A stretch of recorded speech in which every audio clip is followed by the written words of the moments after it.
үшін жазаның түрі мен мөлшері жасаған қылмыстық әрекеттің қауіптілік деңгейі мен келтірілген залалына байланысты жауапкершілік көзделген.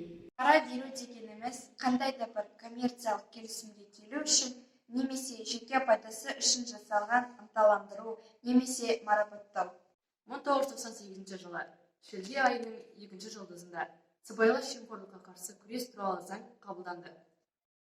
Алматы облысы, Ақсу ауданы, Егінсу ауылы, Егінсу орта мектебі коммуналдық мемлекеттік мекемесінде 1 сыныптан 11 сыныпқа дейінгі аралықта барлығы 111 оқушы білім алады.